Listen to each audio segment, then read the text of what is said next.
मुस्लिम देशों के बिगड़ते तेवर देखकर बौखलाया इजराइल, दे डाली परमाणु हमले की धमकी। क्या ये जंग परमाणु जंग में तब्दील होने वाली है? क्योंकि इजराइल की इस धमकी पर मुस्लिम देश भी शांत तो नहीं रहने वाले। अगर इजराइल परमाणु हमला करेगा तो पीछे तो वो भी नहीं रहेंगे। ऐसा हुआ तो क्या होगा इस जंग का अंजाम, और इजराइल की इस धमकी में कितना दम है, जानने के लिए वीडियो को अंत तक जरूर देखिए।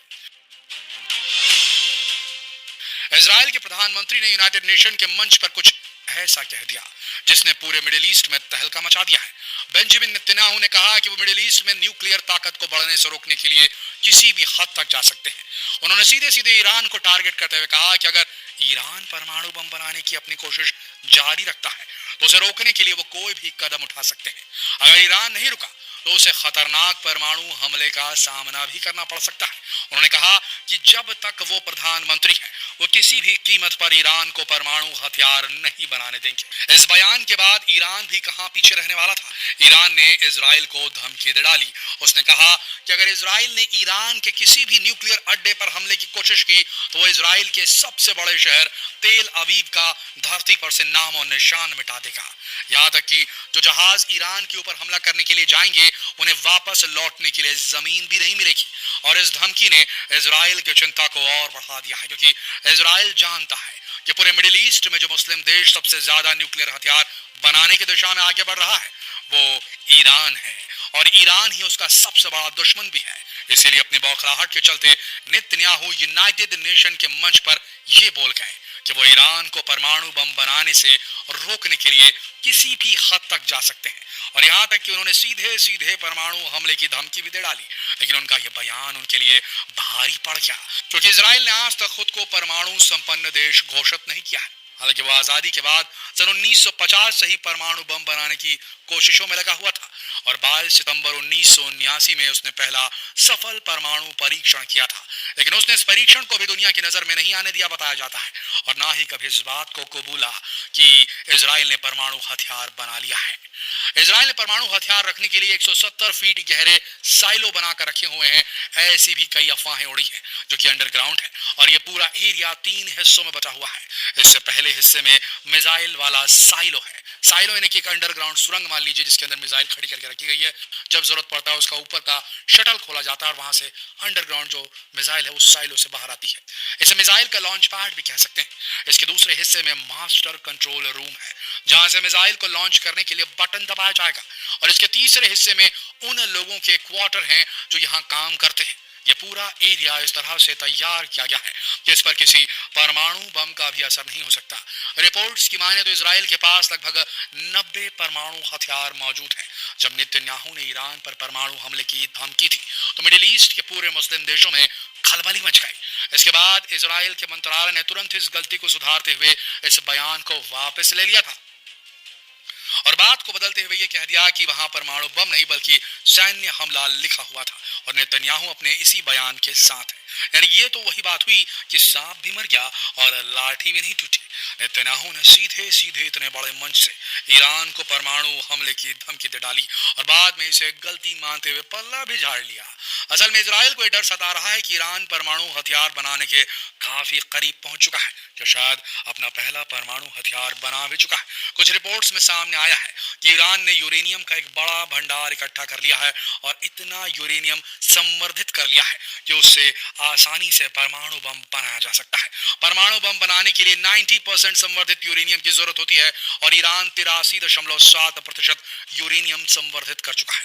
यानी कि ईरान परमाणु बम बनाने के काफी करीब है।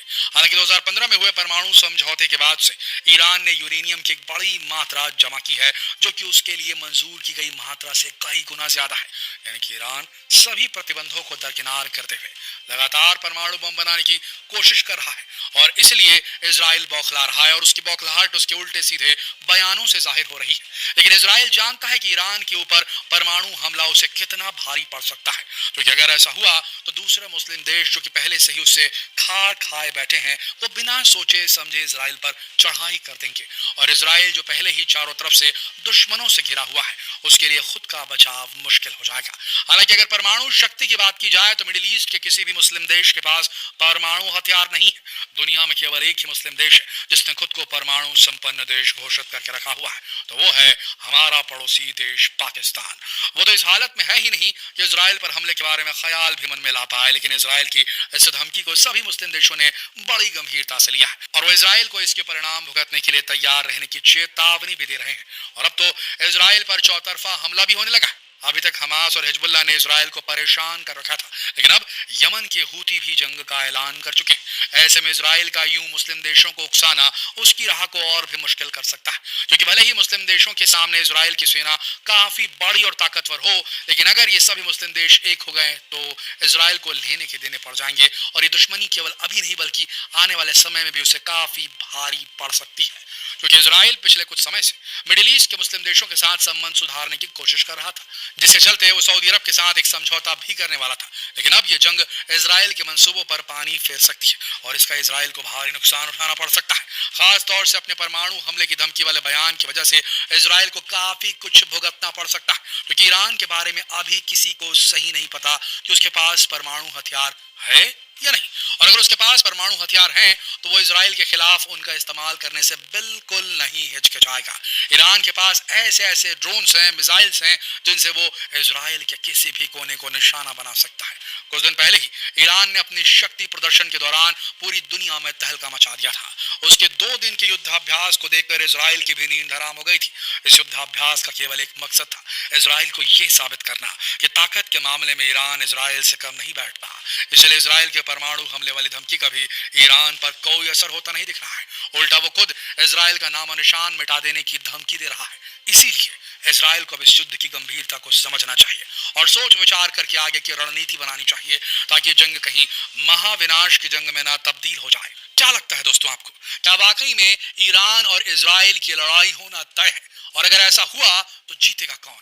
सबसे बड़ी बात, अगर ये युद्ध यही नहीं रुका गया और ये दोनों देश आपस में भिड़ गए तो ये अपने साथ रेस्ट ऑफ द वर्ल्ड, दुनिया के सारे देश, एशिया से बढ़ते हुए यूरोप, यूरोप से बढ़ते हुए दूसरे कॉन्टिनेंट, पूरी दुनिया को अपनी चपेट पे ले लेगी। ये चिंगारी, ये अभी चिंगारी तो नहीं, एक बहुत बड़ी आग बन चुकी है। पर जंगल में जिस तरीके से आग फैलती है, जिस तरीके से चेन रिएक्शन होता है, ठीक उसी तरीके से ये जो युद्ध है इजराइल हमास जो था, वो अब पहले इजराइल फिलिस्तीन हुआ, अब इजराइल लेबनान भी हो चुका है, इजराइल सीरिया भी हो चुका है, इजराइल यमन भी हो चुका है और ईरान बार बार धमकी दे रहा है अगर ऐसे चलता रहा तो ईरान इजराइल भी हो जाएगा और साथ में अमेरिका इन्वॉल्व होगा। और उसके बाद दोस्तों इस दुनिया की शांति कई दशकों तक भंग रहेगी। ये मान के चलिए, हमारा तो यही मानना है, युद्ध शांत होना चाहिए, युद्ध विराम होना चाहिए।